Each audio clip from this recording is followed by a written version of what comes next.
मुबारक समय हमें दिया है कि हम उसके पवित्र नाम में आराधना किया और हम इस समय वचन की तैयारी में हैं जो स्वर्ग से हमारे बीच में उतरेगा और वो हमारे जीवन को भरपूरी देगा। हमारे जीवन की तमाम बीमारियां, कमियां, दुख, संकट, चिंताएं आज प्रभु के वचन के द्वारा हमारे जीवन से खत्म हो जाएंगी। प्रभु बहुत महान है, अद्भुत है। प्रभु से मैं प्रार्थना करता हूँ, प्रभु तेरे लोगों के कानों को, प्रभु तेरे लोगों के हृदयों को, उनके मनों को खोल दे प्रभु, ताकि वो तेरे वचन को अपनी उपजाऊ भूमि, हाँ प्रभु, जो उनका हृदय है प्रभु, उस पर प्रभु वो रख सके प्रभु। और आज का वचन उनके जीवन के लिए प्रभु, पवित्र आत्मा सुनने वाले भाई बहनों के लिए प्रभु, पवित्र आत्मा आशीष, अनुग्रह और छुटकारे का कारण बने प्रभु। और ये तमाम प्रार्थनाओं को मैं तेरे नाम में मांगता हूँ प्रभु, और साथ ही प्रार्थना करता हूँ प्रभु, अपने खादिम पर अपनी रूह की बेदारी दे प्रभु, ताकि तेरा खादिम नहीं पर पवित्र आत्मा तू मुझ में होकर बात करे प्रभु। हर एक हृदय को प्रभु कंट्रोल कीजिए, तमाम डिस्टर्बेंस को कंट्रोल कीजिए प्रभु, और अपनी महिमा को प्रभु हमारे दरमियान में अपने प्रिय पुत्र उद्धारकर्ता यीशु के नाम में होने दे। और इस प्रार्थना को मैं यीशु मसीह के नाम से मांगता हूँ, आमीन, आमीन। परमेश्वर का धन्यवाद हो। परमेश्वर ने पिछले 10 दिनों में हम लोगों को प्रार्थना में रखा और आज 10वां दिन है। हम लोग उपवास की प्रार्थना कर रहे थे और बहुत सारे भाई बहन हमारे साथ जुड़े। मैं परमेश्वर का धन्यवाद करता हूँ। और जो लोग हमारे साथ ऑफलाइन और ऑनलाइन जुड़े, मैं परमेश्वर से प्रार्थना करता हूँ उनके जीवन को परमेश्वर भरपूरी दे। जो लोग नहीं जुड़ पाए, मैं दुआ करता हूँ कि खुदा उन्हें तैयार करे कि वो भी आगे को जुड़ पाए। हालेलुया। सो परमेश्वर का धन्यवाद। इस 10 दिनों में परमेश्वर ने, इस पिछले 9 दिनों में, आज 10वां दिन है, पिछले 9 दिनों में खुदा बाप ने बहुत सारी बातें सीखने के लिए हमें मदद की। और ये बातें, तमाम बातें जो है वो प्रार्थना पे कंसंट्रेशन में थी, प्रार्थना पे कंसंट्रेट थी। तमाम बातें हमने इन 9 दिनों में प्रार्थना के बारे में सीखा हमने, जैसे कि प्रार्थना की क्या सामर्थ्य है, प्रार्थना पे हमें संदेह नहीं करना चाहिए, प्रार्थना हमें विश्वास से करनी चाहिए, प्रार्थना में हमें किस तरह मांगना चाहिए खुदा से, प्रार्थना में किस तरह खुदा से मांगना चाहिए, एक सच्चा मसीह कैसा होता है और एक सच्चे मसीह की प्रार्थना कैसी होती है। हमने सीखा कि जो है यीशु मसीह की जो रोटी है, जो वचन है, वो कैसे काम करता है। हमने सीखा कि आज के लोग जो है वो भ्रम में कैसे जा रहे हैं, शैतान उनको कैसे मिसगाइड कर रहा है। साथ ही हमने सीखा कि जो लोग यीशु मसीह के नाम में आ रहे हैं वो भी कैसे लोगों को मिसगाइड कर रहे हैं, क्योंकि यीशु मसीह कहता है अंत के समय में बहुत तेरे मेरे नाम से आएंगे, वो बहुतों को भरमा देंगे। बहुत सारी कल्ट टीचिंग के बारे में भी हमने पिछले दिनों बातचीत की। तो खुदा का शुक्र करते हैं कि खुदा ने इन बातों को सीखने के लिए मदद किया। और आज भी हम इस कॉन्टिन्यूएशन को लगातार हम इसको जो है पढ़ेंगे, प्रार्थना के विषय में ही पढ़ेंगे हम। मैं चाहता हूं आप प्रार्थना को समझें, क्योंकि मैंने पिछले दिन बताया कि प्रार्थना एक मसीह के जीवन का अभिन्न अंग है जो उसे मसीही बनाती है। बहुत सारे क्रिश्चियंस लोग हैं, आप अगर दुनिया में आप खोजने के लिए जाएंगे तो इस दुनिया में, मैंने पिछले दिन बताया, 6.8 बिलियन करोड़ लोगों की आबादी मसीहों की है, अगर हम 10 का आंकड़ा लेकर चलते हैं तो। और अगर हम 100 का आंकड़ा लेकर चले तो तकरीबन 68%, 68% इस दुनिया में मसीही लोग यानी क्रिश्चियन सरवाइव कर रहे हैं। लेकिन क्या सब मसीही हैं? मसीह तो है, लेकिन क्या सब मसीही हैं? बाइबल हमें सिखाती है कि नहीं, ऐसा नहीं है। क्योंकि जो व्यक्ति अगर प्रार्थना नहीं करता तो वो मसीह नहीं है। क्योंकि एक सामान्य व्यक्ति को, एक अन्य जाति से आए हुए व्यक्ति को अगर कोई चीज मसीह बनाती है तो वो है उसकी प्रार्थना। और वो प्रार्थना के जरिए खुदा के साथ में क्या करता है? बातचीत करता है। Hallelujah, hallelujah. तो प्रार्थना बहुत इंपॉर्टेंट चीज है और मैं चाहता हूं हर एक मसीह प्रार्थना को गंभीर रीति से सीखे और समझे। और आज भी मैं प्रार्थना के विषय में आपको बताऊंगा।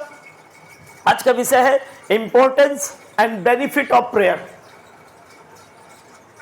प्रार्थना का महत्व क्या है और उसके क्या फायदे हैं, उसके क्या फायदे हैं और उसका महत्व क्या है। कई बार हम मसीह लोग जो है प्रार्थना करते हैं, लेकिन उसका महत्व क्या है प्रार्थना का? और उसके क्या फायदे हैं ये हमें पता नहीं रहता है। और कई बार अन्य जातियां भी हमारे ऊपर ये सवाल करते हैं कि क्या बात है, आप हमेशा प्रार्थना करते हैं। कई बार आप लोग सुना होगा, जो लोग प्रार्थना नहीं करते वो प्रार्थना करने वालों से कहेंगे, क्या बात है, आप हमेशा प्रार्थना करते हैं, सुबह देखा था प्रार्थना किया, दोपहर में देखा प्रार्थना किया, रात में देखा प्रार्थना किया, आप इतना प्रार्थना क्यों करते हैं? और कई बार हम बस इतना बोल कर रह जाते हैं कि हम मसीह हैं इसीलिए हमें प्रार्थना करना चाहिए। लेकिन मैं आज आपको बताना चाहता हूं कि जो आप प्रार्थना करते हैं उसके महत्व क्या है, वो आपको कैसे फायदे पहुंचाती है प्रार्थना, इन बातों को हम सीखें। जबकि बाइबल हमें सिखाती है, जब आप पहला थिस्सलुनीकियों की किताब पढ़ते हैं उसके 5वें अध्याय और उसके 17वें पद में, जब आप उसके 5वें अध्याय और 17वें पद को पढ़ते हैं मेरे भाई मेरी बहन, तो बाइबल बताती है वहां पर कि निरंतर प्रार्थना में लगे रहो। Hallelujah, hallelujah. वहां पे ऐसा लिखा हुआ है, मैं सही पढ़ रहा हूं? निरंतर प्रार्थना में लगे रहो। वहां पे इस तरह लिखा हुआ है कि निरंतर प्रार्थना में लगे रहो। लेकिन बाइबल हमें यह सिखा रही है कि यदि हम मसीही हैं तो हमें कॉन्टिन्यूअसली क्या करना चाहिए, प्रार्थना करना चाहिए। और बाइबल विशेष करके जब दंपतियों की बात करती है तो उनसे कहती है कि तुम सिर्फ प्रार्थना के लिए अवकाश निकालो, समय निकालो, बाकी तुम क्या करो, अपने पति पत्नी के जीवन में अच्छे से रहो। यानी कि तमाम लोगों को बाइबल प्रार्थना के ऊपर फोकस करने के लिए, प्रार्थना करने के लिए उत्साहित करती है। क्योंकि जब आप प्रार्थना करते हैं तो ये आपको अलग अलग तरीके से आपके जीवन में फायदा पहुंचाती है और हमें सिखाती भी है कि निरंतर लगातार प्रार्थना करते रहो। कई बार हम में से बहुत सारे मसीह हैं, आज अगर प्रार्थना किया तो उसके बाद में हो सकता है 1 सप्ताह तक प्रार्थना के करीब नहीं गए, खुदा के करीब नहीं गए। और यदि हमने प्रार्थना किया तो जल्दीबाजी में हम प्रार्थना करते हैं। कई बार मैं एक दास को सुन रहा था और उस दास का नाम आप जानते हैं, साधु सुंदर सिंह। मैं उनकी एक टेस्टिमनी सुन रहा था तो वो बता रहे थे कि मैं प्रार्थना करने से पहले प्रभु के सम्मुख इसलिए प्रार्थना करता हूं। अब ध्यान से सुनिए मेरी बात को।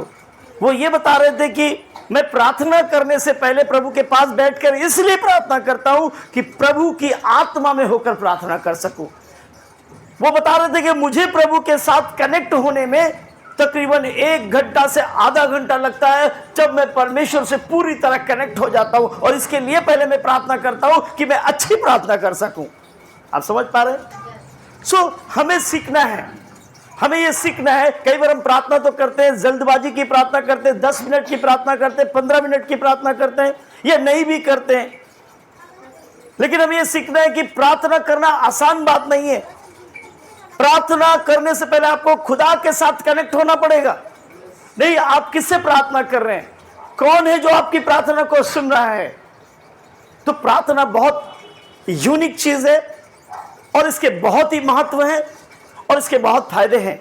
मैं आज कुछ फायदे आप तक पहुंचाना चाहता हूं, कुछ उसके महत्वों को आप तक पहुंचाना चाहता हूं। और मैं चाहता हूं जो लोग पढ़े लिखे लोग हैं वो इसको लिख लें, और जो नहीं पढ़े लिखे लोग हैं वो ध्यान से सुने, वो ध्यान से सुने।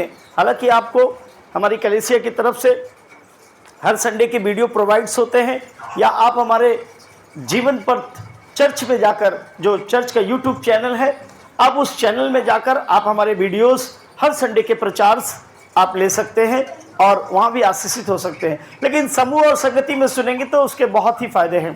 बाइबल हमें बताती है कि हमें क्या करना चाहिए और ये प्रार्थना कैसे करनी चाहिए और इस प्रार्थना के क्या महत्व हैं और क्या फायदे हैं। मैं आपको कुछ फायदे आपको पहुंचाऊंगा आज, ताकि आप उन्हें सीखें, समझें और समझकर उसको अपने जीवन में क्या करें, प्रार्थना को अप्लाई करना चालू कर दें। जो लोग प्रार्थना नहीं करते हैं, मैं आज आपसे बताऊंगा, जब आप इन बातों को सुनेंगे मेरा विश्वास है कि आज से ही आप प्रार्थना करना चालू कर देंगे। आमीन। क्योंकि आप इन बातों को पहले नहीं समझते थे।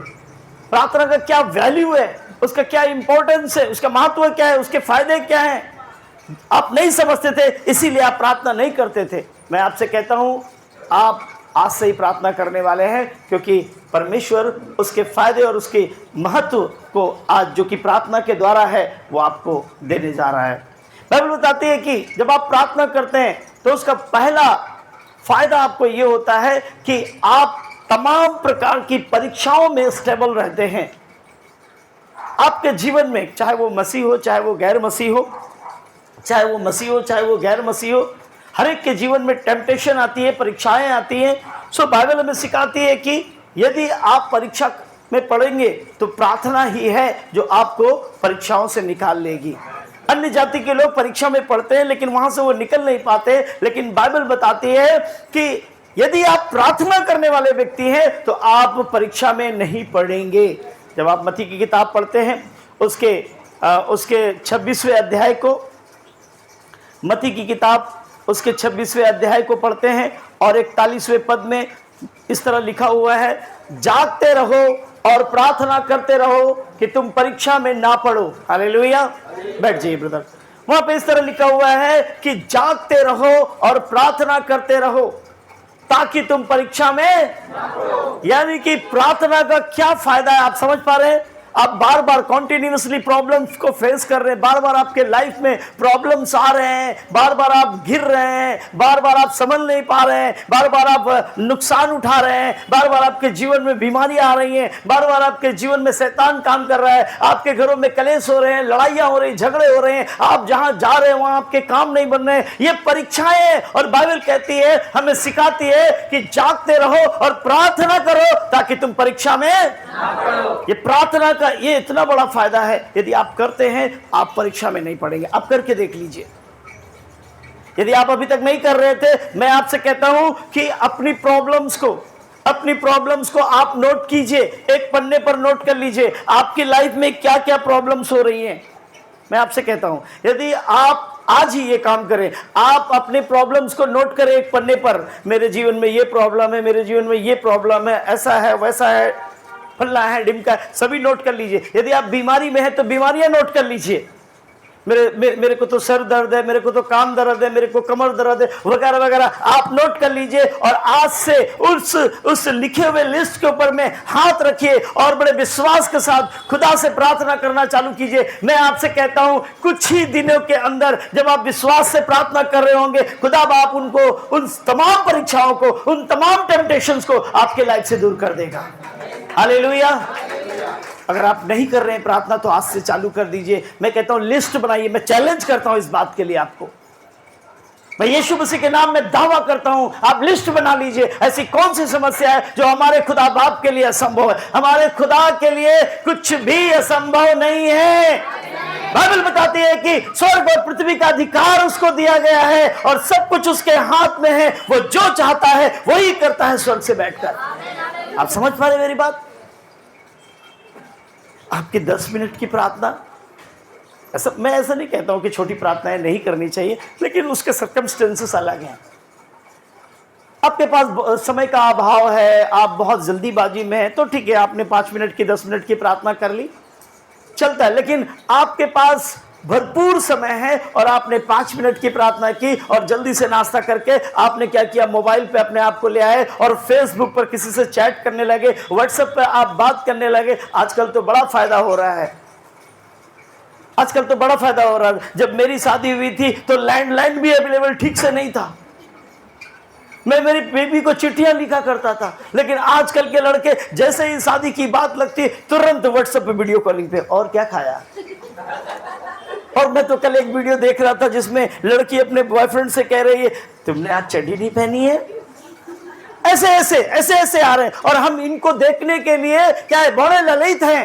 प्रार्थना को स्किप करके, सुनिए ध्यान से, आप प्रार्थना को स्किप करके ऐसी चीजों को देखने के लिए बोल्ड्स जो रील है, बोल्ड्स रील, न्यू रील्स, आप उनको देखने के लिए प्रार्थना को स्किप कर देते हैं।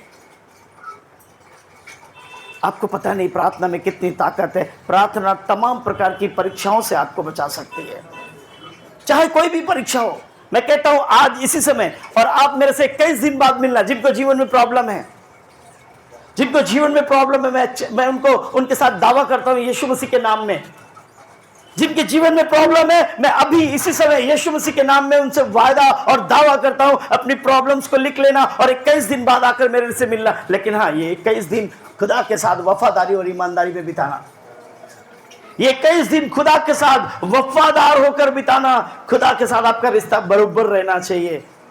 और फिर आप मुझसे आके खुद कहोगे, यहां खड़े होकर खुद कहोगे, पास्टर जी अपना माइक दीजिए। मैं कहूंगा क्यों? बोले मुझे गवाही देनी है। हालेलुया।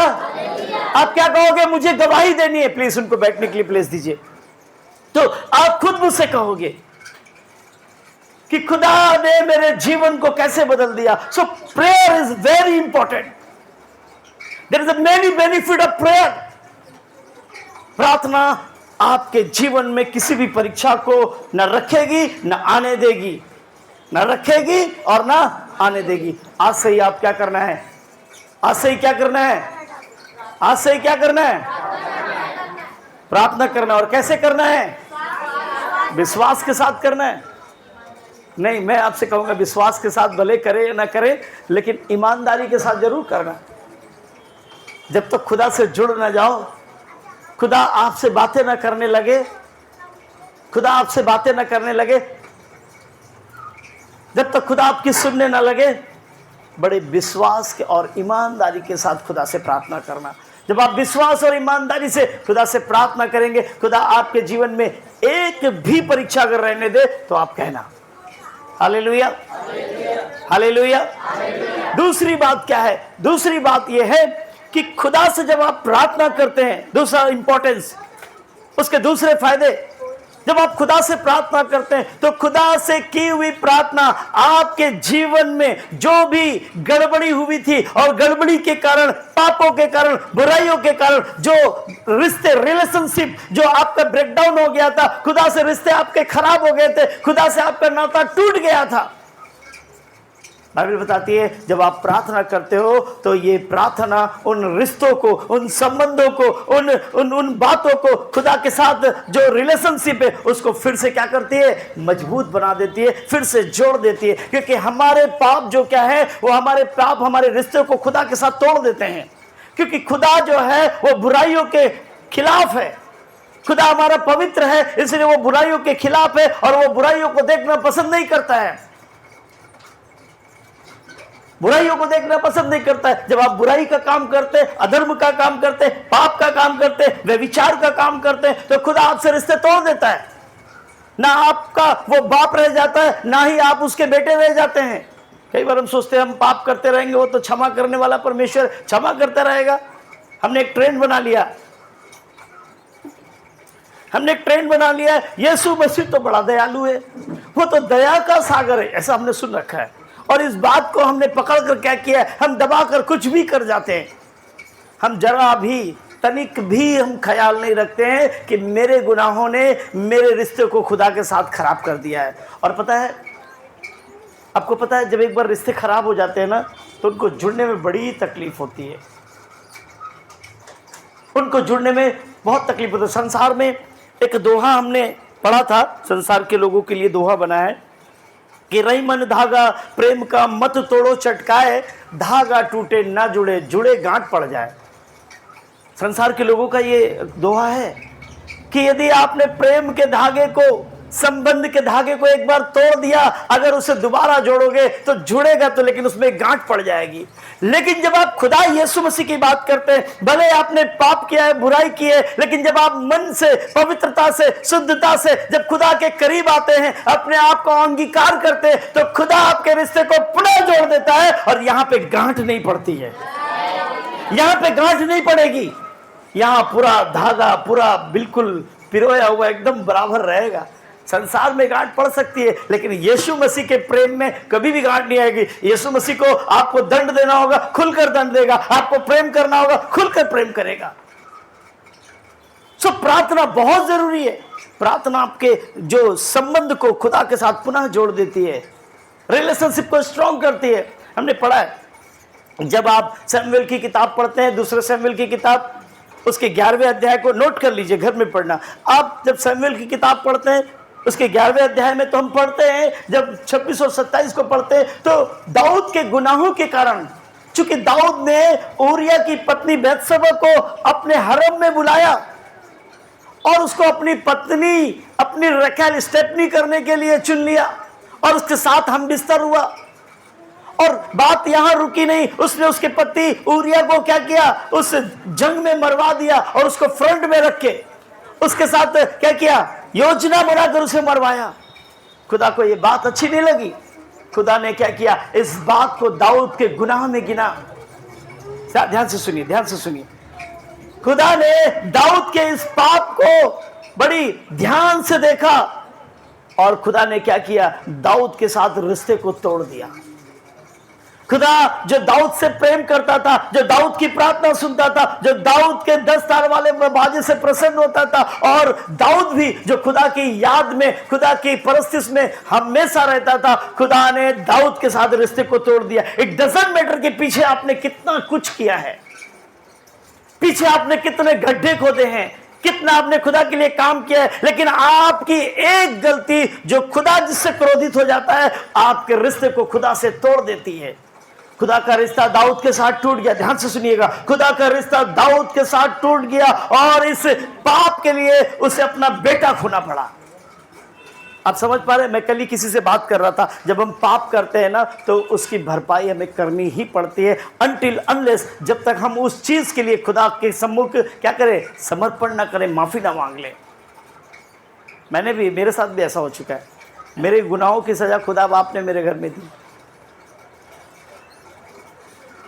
मेरे घर के लोगों के गुनाहों की सजा खुदा बाप ने मेरे घर में दी। यदि आप खुदा के सम्मुख गुनाह करेंगे, उसका दंड आप पर आएगा, जब तक आप उसको खुदा के सामने एक्सेप्ट नहीं कर लेते हैं और उसको छोड़ नहीं देते हैं।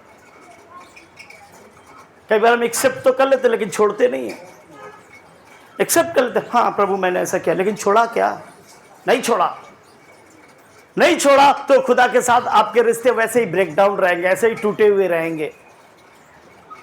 आपके उसके प्रेम में आपके लिए कुछ भी जगह नहीं रहेगी। बाइबल कहती है दाऊद के साथ भी ऐसा ही हुआ।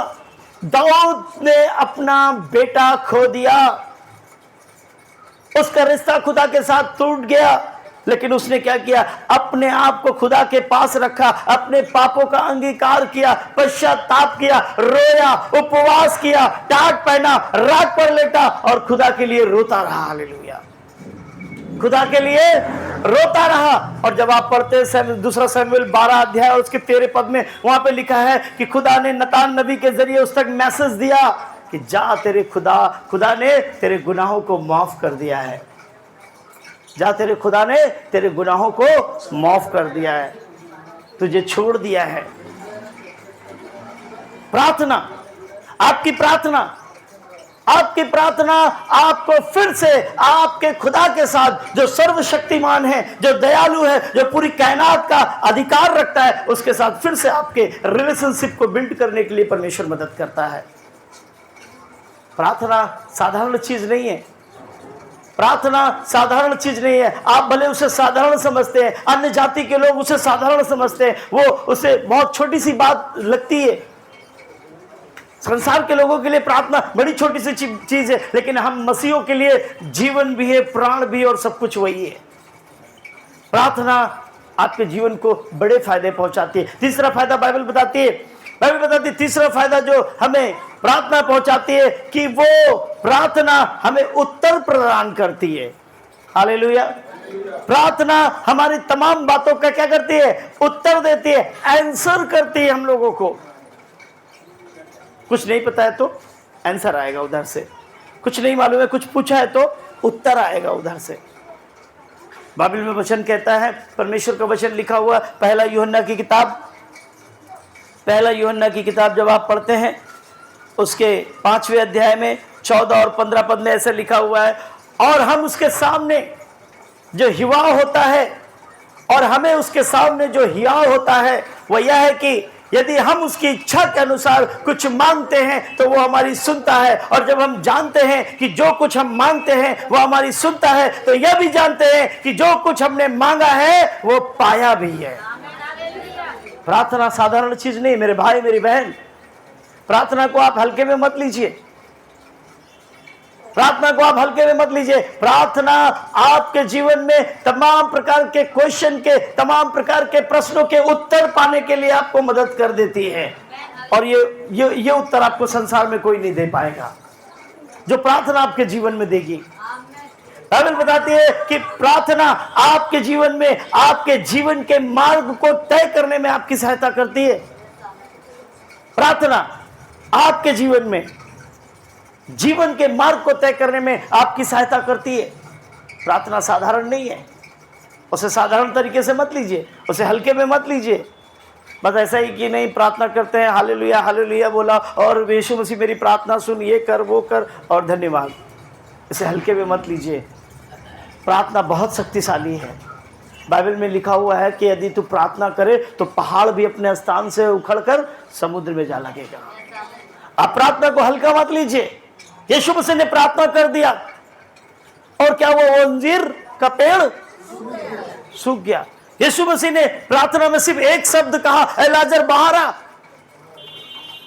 यीशु मसीह ने प्रार्थना में सिर्फ एक शब्द कहा, ऐ लाजर बाहर आ, और लाजर बाहर आ गया। प्रार्थना कोई आसान चीज नहीं है, उसे हल्के में मत लीजिए।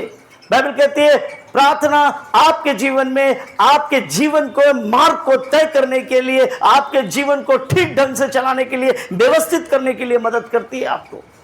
हमने पढ़ा जेनेसिस में, हमने पढ़ा जेनेसिस 28 में, उत्पत्ति की किताब 28 में हमने पढ़ा है ना। जब आप 28 अध्याय पढ़ते हैं 18 पद से लेकर 22 पद तक, तो वहां पर लिखा है याकूब के बारे में। याकूब उस मरुस्थल में पत्थर पर सर रख के सो गया और तभी उसने दर्शन देखा, और दर्शन देखने के बाद में वो प्रार्थना करता है। क्या प्रार्थना करता है? पढ़ेंगे जरा उत्पत्ति की किताब 28, क्या प्रार्थना करता है उसके 18 से लेकर 22 तक।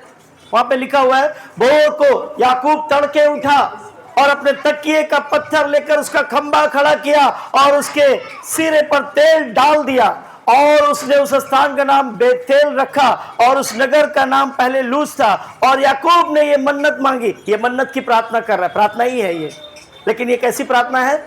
मन्नत की प्रार्थना है। उसने प्रार्थना की, मन्नत मांगी कि यदि परमेश्वर मेरे संग रहकर इस यात्रा में मेरी रक्षा करे और मुझे खाने के लिए रोटी और पहनने के लिए कपड़ा दे और मैं अपने पिता के घर कुशल क्षेम से लौट आऊं, तो यहोवा मेरा परमेश्वर ठहरेगा।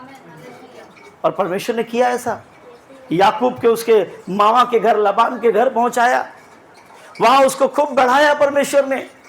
और यहां लोग एक पत्नी के लिए तरसते हैं, याकूब को वहां पत्नी ही पत्नी दे दिया परमेश्वर ने। पत्नी दे रहा है, पत्नी की जो नौकरानी है उसको भी दे रहा, फिर पत्नी की बहन को भी दे रहा, और फिर उसकी भी नौकरानी। इसके चारों हाथ, मतलब जो 5 उंगलियां घी के अंदर हैं। हम लोग जो है एक के लिए परेशान है। हमारा महेंद्र भाई कहाँ है? एक के लिए परेशान है, कब आएगी तू, है ना। गाना भी गाता रहता, कब आओगे मेरे बंजारे। लेकिन याकूब जो है परमेश्वर से प्रार्थना करके गया, और प्रार्थना में परमेश्वर ने याकूब को मदद किया, मामा के घर भी पहुंचा दिया, ब्लेसेड भी कर दिया, शादी भी करा दी, संपत्ति में भी बढ़ाया, और कुशल क्षेम से भरपूर कर कर उसको उसके बाप के घर, अब्राहम के घर, इसहाक के घर पहुंचा दिया। हालेलुया। उसको उसके बाप के घर। परमेश्वर जब आप उससे प्रार्थना करते हैं तो खुदा आपके जीवन के मार्ग में आपकी क्या करता है? अगुवाई करता है। वो आपके जीवन को नियंत्रित करता है, वो आपके जीवन को लीड एंड गाइड करता है। प्रार्थना बेकार नहीं जाती है। जो भी आप प्रार्थना ऑनेस्टी और ईमानदारी से मांगते हैं, खुदा उस प्रार्थना का उत्तर जरूर देता है। इसलिए आज से क्या करना? क्या करना? अपने जीवन के लिए भी प्रार्थना मांगो महेंद्र भाई। और सिर्फ महेंद्र नहीं, हर कोई जो बैचलर है, अभी बैचलर है, और जो बैचलर लड़कियां हैं, और जो जॉब करने वाले भाई बहन हैं, घर को संभालने वाली बहनें हैं, वो तमाम लोग प्रार्थना करो कि उनको घर कैसे संभालना है, उनको जॉब में कैसे लीड करना है। पढ़ने वाले बच्चे भी प्रार्थना करें कि उनके स्टडी लाइफ को परमेश्वर बैलेंस करे। कमाने वालों को भी परमेश्वर लीड करे। परमेश्वर से आप प्रार्थना करते हैं तो परमेश्वर आपके जीवन के मार्ग की क्या करता है? अगुवाई करता है। आपके जीवन के मार्ग को तय करने में आपकी मदद करता है। हालेलुया। और क्या करती है प्रार्थना? बाइबल बताती है जब आप प्रार्थना करते हैं तो आपके बंधन टूट जाते हैं। बंधन कोई भी हो, बीमारी का बंधन, कर्ज और कष्ट का बंधन, लाचारी का बंधन, रोग का बंधन, कैसे भी बंधन, कुछ भी बंधन होने दो। परमेश्वर कहता है जब तुम प्रार्थना करते हो तो तुम्हारे बंधन टूटेंगे और परमेश्वर तुम्हारे जीवन में आश्चर्य कर्म करेगा। हमने पढ़ा है ना प्रेरितों की किताब में, प्रेरितों की किताब 16 अध्याय में जब आप 25 से लेकर 26 तक पढ़ते हैं, वहां लिखा हुआ है कि पौलुस और सीला को जेल के अंदर रख दिया गया और उनको बेड़ियों से जकड़ दिया गया और वो किसी भी तरह हिल नहीं सकते थे। ऐसी स्थिति में भी, कठिन परिस्थिति में भी वो प्रार्थना कर रहे थे और बाइबल बताती है एकाएक वहां पर भूडोल हुआ और प्रार्थना सुनी गई और पवित्र आत्मा के सामर्थ्य से उनकी बेड़ियां टूट गई, उनकी बेड़ियां टूट गई। आप भी अगर जकड़े हैं ना तो मैं आपसे कहता हूं आज से प्रार्थना करना चालू कर दीजिए, आपकी बेड़ियां टूट जाएंगी। परमेश्वर ने मिरेकल कर दिया वहां पर। बेड़ियां तो बेड़ियां ही थी, दीवारें भी टूट कर गिर गई। हालेलुया।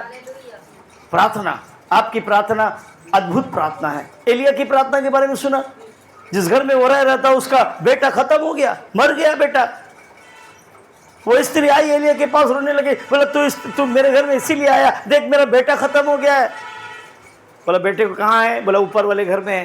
बोला ठीक, ऊपर वाले घर में कोई नहीं जाएगा, बेटा मर चुका है। और एलिया जाकर उस बेटे के शरीर को पूरी तरह से छाप लेता है और प्रार्थना करता है, प्रभु का सामर्थ्य उतरता है और वो मुर्दा जिंदा हो जाता है। प्रार्थना कोई साधारण चीज नहीं है, प्रार्थना को हल्के में मत लीजिए आप। मैं पिछले दिन एक गवाही बता रहा था, एक मेटिया बुरुज के बच्चे की गवाही बता रहा था। वो अपने घर में बिल्कुल शांत पड़ा हुआ है, दुष्ट आत्मा की चपेट में, बुखार बहुत तेज हो गया है, शांत पड़ा है, शिथिल पड़ गया है, मुंह से बोल नहीं पा रहा है, कोई भी बात नहीं कर रहा है। प्रभु ने क्या किया? मंडली की प्रार्थना को सुन लिया और जैसे ही प्रार्थना उसके लिए हुई वहां पे, और प्रार्थना खत्म भी नहीं हो पाई, लड़का उठ के रोने लगा और वो बात करने लगा। उसकी मां ने कहा पास्टर जी इसका बुखार चला गया। प्रार्थना साधारण नहीं होती है, प्रार्थना साधारण नहीं होती है, प्रार्थना बहुत पावरफुल होती है। आप इसे करने का तरीका सीखे, ये तमाम प्रकार के बंधन को तोड़ देगी और आपके जीवन को आश्चर्य कर्मों से भर देगी। लेकिन आप भरते नहीं है क्योंकि आप प्रार्थना करते नहीं है, आपके बंधन टूटते नहीं क्योंकि आप प्रार्थना करते नहीं। कई बार हम लोगों को, विश्वासियों को धक्का मारना पड़ता है, प्रार्थना करो प्रार्थना करो प्रार्थना करो। कुछ लोग सोचते पास्टर बहुत बदमाश है, खाली प्रार्थना के लिए बोलता है, खुद तो प्रार्थना करता है, हम लोग को भी परेशान करता है। मैं इसलिए परेशान करता हूं कि आप बंधनों में ना रहें, आप मुसीबतों में ना रहें। बाइबल बताती है प्रार्थना आपके जीवन में बहुत तरह के इंपॉर्टेंस और बेनिफिट को लेकर आती है। प्रार्थना आपके जीवन में पवित्र आत्मा को आमंत्रित करती है। हालेलुया। प्रार्थना आपके जीवन में पवित्र आत्मा को आमंत्रित करती है। जब आप प्रेरितों के काम पढ़ते हैं उसके 2 अध्याय को, तो हम देखते हैं वहां प्रभु यीशु मसीह के चेले उपरटी कोठरी में क्या कर रहे थे? प्रार्थना कर रहे थे। और वो क्या हुए? प्रार्थना के दरमियान क्या हुए? प्रार्थना कर ही रहे थे कि क्या हुआ? पवित्र आत्मा ने क्या किया? उन पर अपनी भरपूरी डाली।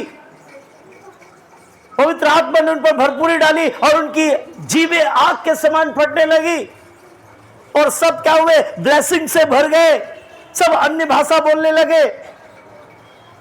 प्रार्थना साधारण चीज नहीं होती है, प्रार्थना आपको आत्मा से भरती है, प्रार्थना आपको आत्मिक बना देती है। जब तक आप प्रार्थना नहीं करेंगे ना, आप आत्मिक नहीं, स्पिरिचुअलिटी आपके अंदर आएगी नहीं। आप प्रार्थना नहीं करेंगे, आप तब तक सांसारिक रीति से ही बात करेंगे, सांसारिक रीति से ही चलेंगे, सांसारिक सोच रखेंगे, सांसारिक स्वभाव रहेगा आपके अंदर में। यदि आप प्रार्थना नहीं करते ना, तो आप भी, आपका सारा काम सांसारिक लोगों जैसा रहेगा। यदि आप प्रार्थना नहीं करते हैं तो आपका तमाम हाव भाव, चाल चलन, बातें, रवैया सब सांसारिक रहेगा। लेकिन जिस दिन से आप आज प्रार्थना करने लगेंगे ना, तो उसी दिन से क्या होगा? आप सिंपल नहीं रहेंगे, आप आत्मिक बन जाएंगे, क्योंकि पवित्र आत्मा की भरपूरी आपके अंदर होगी। मैं आज ही जब यहाँ पर आया तो मैं एक बेटे के साथ बात कर रहा था। मैंने उसको बताया कि आत्मिक होना बहुत ज़रूरी है और प्रार्थना आपको आत्मिक बनाती है। सो प्रार्थना के बहुत बेनिफिट है। जब आप प्रार्थना करते हैं, परमेश्वर आपके रूप और आपके स्वभाव को बदल देता है।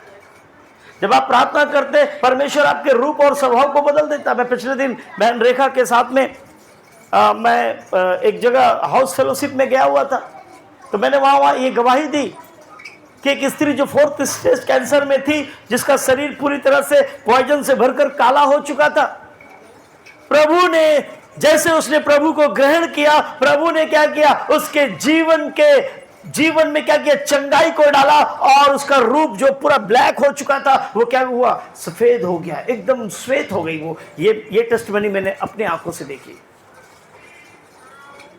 4th स्टेज कैंसर, जिसको बांध कर रखा जाता था, जो चिल्लाती थी दर्द के मारे, और जिस दिन उसने प्रभु को ग्रहण किया आवाज भी चली गई थी, क्योंकि कैंसर उसके गले में था, आवाज भी चली गई थी। प्रभु ने, डॉक्टर ने बोला ये अब नहीं बोल पाएगी और कितने दिन बचेगी पता नहीं, क्योंकि इसको 4th स्टेज का कैंसर है। डॉक्टर उसको जो है बांध के रखना पड़ता था, डॉक्टर इंजेक्शन पर इंजेक्शन देते थे, लेकिन उसका पेन खत्म नहीं होता था। अभी परमेश्वर की आत्मा ने जब इसको छुआ, इसका रूप पूरा बदल गया। ये काली थी, बिल्कुल गोरी हो गई। हालेलुया। मैंने खुद देखा, जब हम उसे बैप्टिज्म देने के लिए, हम लोग ओपन रिवर में बैप्टिज्म देते थे, जब हम उसे बैप्टिज्म देने के लिए हम लोग लेकर गए और वो नदी में गई, और नदी में जैसे ही वो नीचे बैठी और फिर ऊपर आई, रूप उसका बदल चुका था।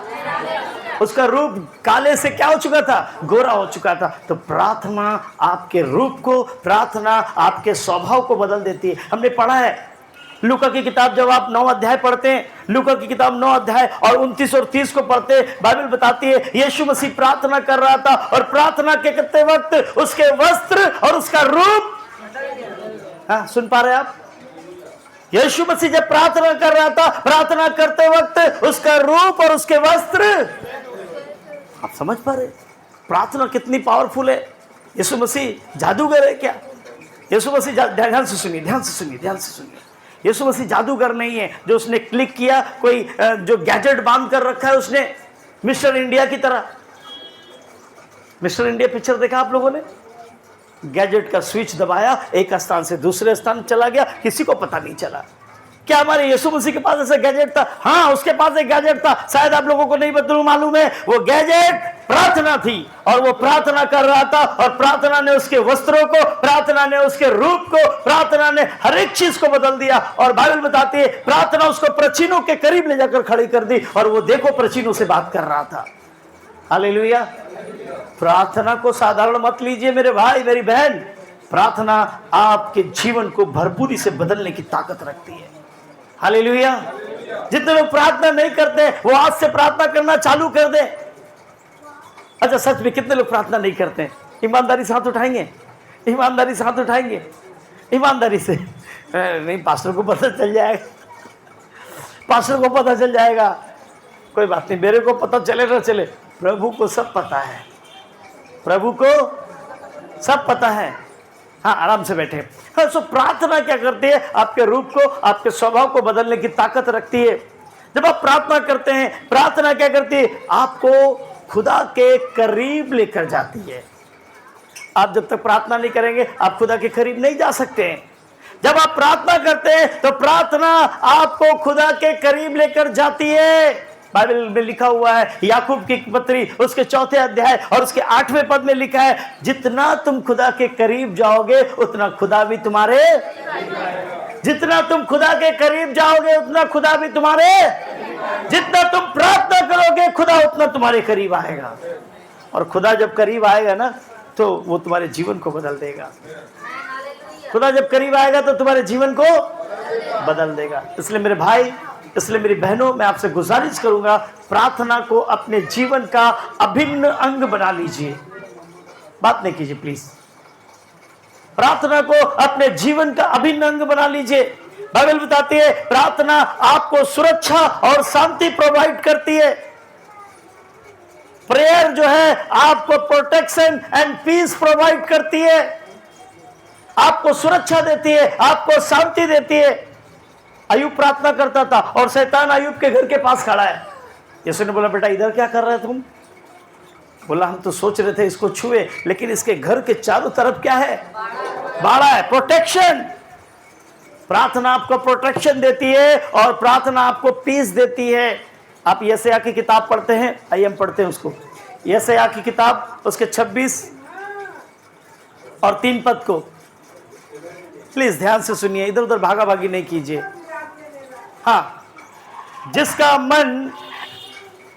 मन तुझ में धीरज धरे हुए है उसकी तू पूर्ण शांति के साथ रक्षा करता है, क्योंकि वह तुझ पर भरोसा करता है।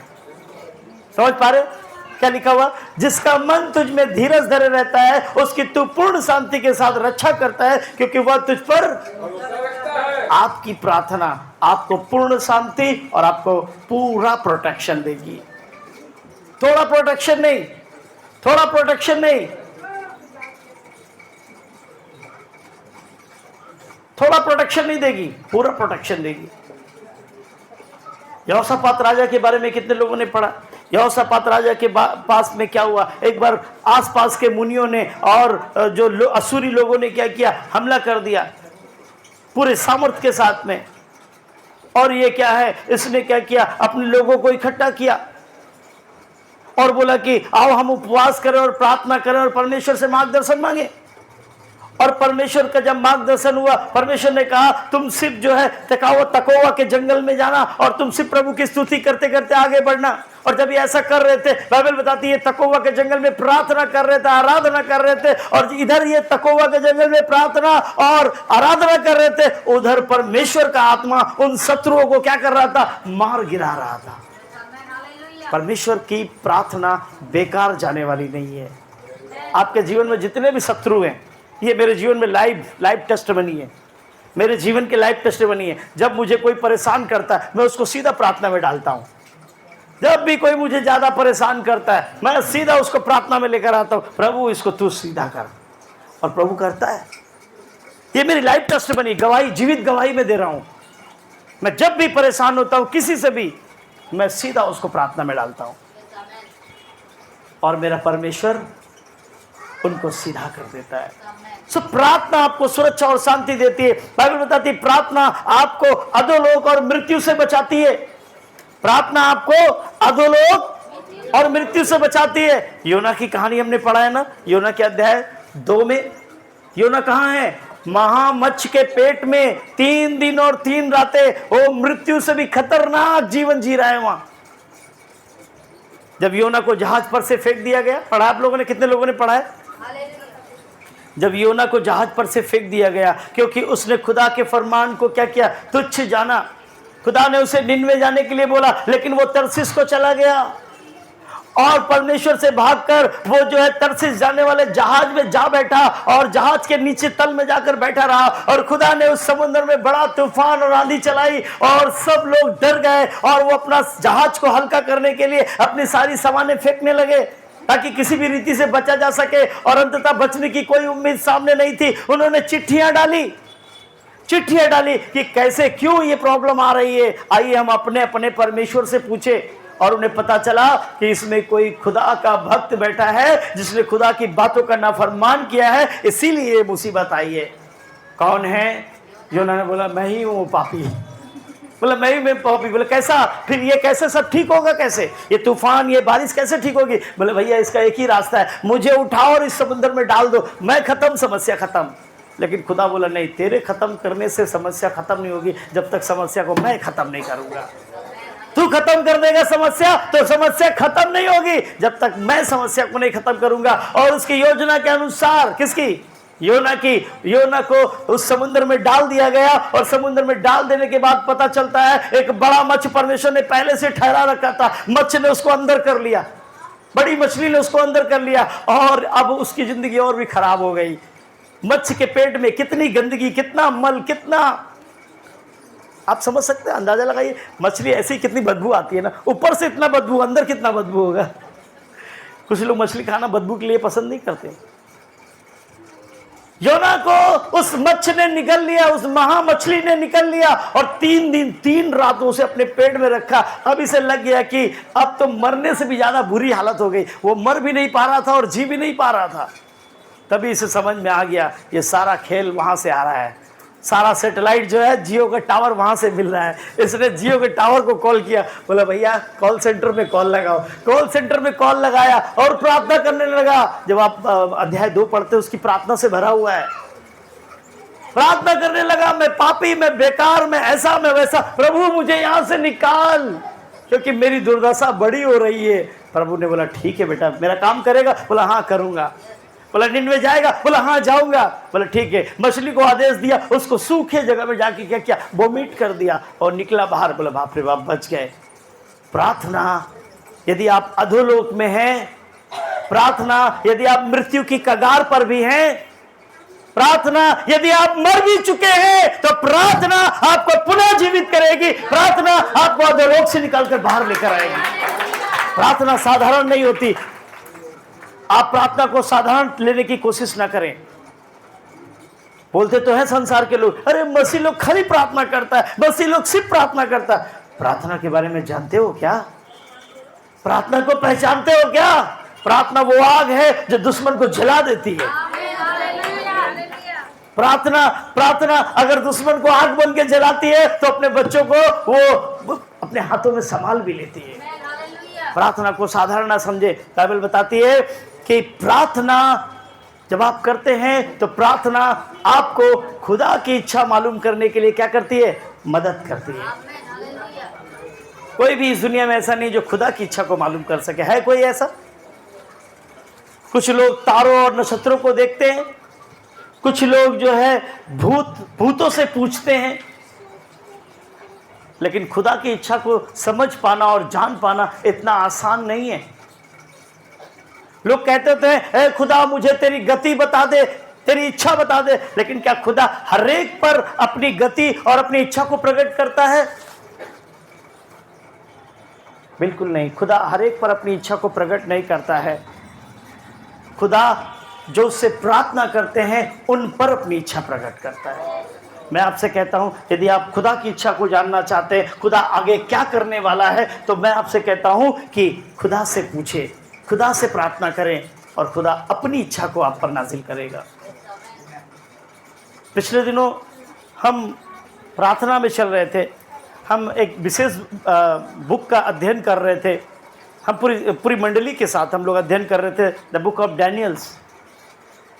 द बुक ऑफ डैनियल्स को हम लोग बड़ा गहन अध्ययन कर रहे थे। तभी मैं प्रतिदिन प्रभु से प्रार्थना करता था और प्रार्थना करके प्रभु से बोलता था, प्रभु आपने जो बातें डैनियल के ऊपर प्रकट की, ऐसे ही प्रभु मैं चाहता हूं कि आने वाले दिन की बातें तो मुझ पर नाजिल कर। और पता है, मैं जिस दिन प्रार्थना करके सो रहा था उस दिन हर दिन प्रभु मुझे आने वाली बातों के बारे में बता रहा था। मैं उठकर सुबह, मैं कई बार तो रात में उठ जाता था जब मैं उस भव्य नज़ारे को देखता था, उस दर्शन की बातों को देखता था जो खुदा अपनी इच्छा के तौर पे मेरे ऊपर प्रकट करता था। मैं रात में अपनी पत्नी को जगा देता था, उठो मुझे डर लग रहा है। बोले क्या हुआ? बोले खुदा ने ऐसा बोला है मुझसे, खुदा ने ऐसा बोला है मुझसे, खुदा ऐसा करने वाला है। अब खुदा ये मुझसे कह रहा है कि देखो ये होने वाला है, बी प्रिपेयर्ड। जब आप प्रार्थना करते हैं तो प्रार्थना आपको खुदा की इच्छा के बारे में समझने के लिए मदद करती है। मेरे भाई, मेरी बहन, मैं आपसे हजारों बातें कर सकता हूँ, हजारों वचन बोल सकता हूँ। बाइबल में प्रार्थना के लिए बहुत वचन है। मैं अगर अभी और बोलना चाहूँ तो मैं अभी घंटों आपसे बातें कर सकता हूँ, लेकिन मैं बड़ी छोटी सी चीज़ में आपको बताना चाहता हूँ कि प्रार्थना को समझें। प्रार्थना कोई ऐसी कमज़ोर चीज़ नहीं है, कमज़ोर शब्द नहीं है। प्रार्थना बहुत शक्तिशाली है जो खुदा से आपको मिला देती है। आज से अपने जीवन को प्रार्थना में तब्दील कीजिए। यदि आपने मेरी बातों को ध्यान से सुना है तो मैं आपसे कहूँगा कि आज से अपने जीवन को, अपने समय को फेसबुक, यूट्यूब और ऐसे टिकटॉक, ऐसे रील्स में जाया मत करें। कल मेरी पत्नी किसी भाई को समझा रही थी कि तुमने इतने महीने से जॉब छोड़ रखी है, तुम अगर खुदा को ढूंढते तो खुदा कब का तुम्हारे लिए कुछ ना कुछ कर देता। इट डजंट मैटर आप कितना मीटिंग्स में जाते हैं, कितना आप सेवा करते हैं, ये मैटर नहीं। आप खुदा के साथ कितना समय बिताते हैं ये बहुत ज़रूरी है। आप खुदा के साथ कितना समय बिताते हैं ये बहुत ज़रूरी है मेरे भाई, मेरी बहन। इसलिए क्या करना, आज से यदि आप सच में मसीह हैं, आप सच में यीशु के कहलाना चाहते हैं, आप सच में यीशु मसीह से प्रेम करते हैं, आप सच में चाहते हैं कि जब वो आए तो आप उसके राज्य में प्रवेश कर सके, मैं आपसे कहता हूं आज से अपने जीवन को बदलकर कहां डालें? प्रार्थना में डालें। और ये बड़ी छोटी, इसकी शुरुआत करना बड़ी छोटी सी बात है। इसकी शुरुआत करना बड़ी छोटी सी, हर दिन क्या करना, पहले 10 दिन क्या करना, 10 मिनट से शुरू करना। मन नहीं लगेगा ना, क्योंकि शैतान आपको प्रार्थना नहीं करने देगा। जैसे आप प्रार्थना करेंगे, पति चिल्लाएगा, पत्नी चिल्लाएगी, बच्चा चिल्लाएगा, पड़ोसी चिल्लाएगा, कोई काम याद आ जाएगा। तो पहले क्या करना, 10 मिनट से शुरू करना। 10 मिनट, पहले 10 दिन 10 मिनट, पहले 10 दिन 10 मिनट, उसके बाद 11वें दिन से 15 मिनट, उसके बाद 21वें दिन से 20 मिनट। 20 मिनट एक महीना में इंप्रूव कर गए आप, 20 मिनट एक महीना में इंप्रूव कर गए, और 2 महीना में आपकी प्रार्थना तकरीबन 1 घंटे 20 मिनट की हो जाएगी, और समय बीतता जाएगा, आपको पता नहीं चलेगा आप कितना समय खुदा के साथ बिताते हैं। प्रार्थना बहुत जरूरी है।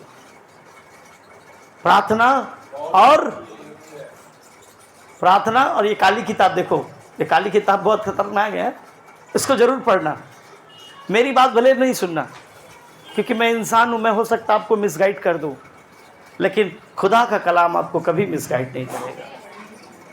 मनुष्य तो धोखा देने वाला है, लेकिन खुदा का कलाम आपको संभालेगा। अमूमन मैं धोखा देने वाला नहीं हूं आपको, क्योंकि प्रभु इसका हिसाब मुझसे मांगेगा, तो मैं धोखा नहीं दूंगा। लेकिन मैं एग्जाम्पल बोला, हो सकता है मनुष्य धोखा दे दे, और देते भी हैं, लेकिन खुदा का कलाम आपको कभी नहीं धोखा देगा। तो ये प्रार्थना आपके जीवन का अभिन्न अंग बना लीजिए आज से। आमीन, आमीन। सो कितने लोग आज से प्रार्थना करना चालू करेंगे? कितने लोग चालू करेंगे आज से प्रार्थना करना? जो लोग चालू करेंगे आज से प्रार्थना करना, बोले मेरे साथ जोर से। हाँ, धीरे से बोला मतलब कोशिश करेंगे। Praise God. आज से हम प्रार्थना करें ताकि खुदा हमारी प्रार्थनाओं को सुने और खुदा हमें आशीष करे। हालेलुया। आइए इस समय प्रार्थना करते हैं और अपने आप को प्रभु के वचन के अनुसार तैयार करते हैं कि जो आशीष प्रार्थना की हमने सुनी है, जो इंपॉर्टेंस हमने प्रार्थना के सुने, खुदा उन आशीषों से, उन फायदों से, उन महत्वों से मुझे भर दे। प्रभु मेरा जीवन प्रार्थना का जीवन हो जाए। आइए प्रार्थना करें खुदा से कि खुदा बाप मेरा जीवन प्रार्थना का जीवन हो जाए। खुदा मेरा जीवन प्रार्थना का जीवन हो जाए। आइए प्रार्थना करते हैं। आइए खुदा से बोले, खुदा मैं आज से अपने जीवन को आपके हाथों में देता हूं। खुदा मेरे जीवन को प्रार्थना का जीवन बना दे। खुदा जो बातें मुझे प्रार्थना करने से रोकती हैं, खुदा जो अड़चने मुझे प्रार्थना करने से रोकती हैं, खुदा मैं चाहता हूं वो अड़चने मेरे जीवन से खत्म हो जाए। खुदा मेरा जीवन प्रभु जी एलिया के समान, दाऊद के समान प्रभु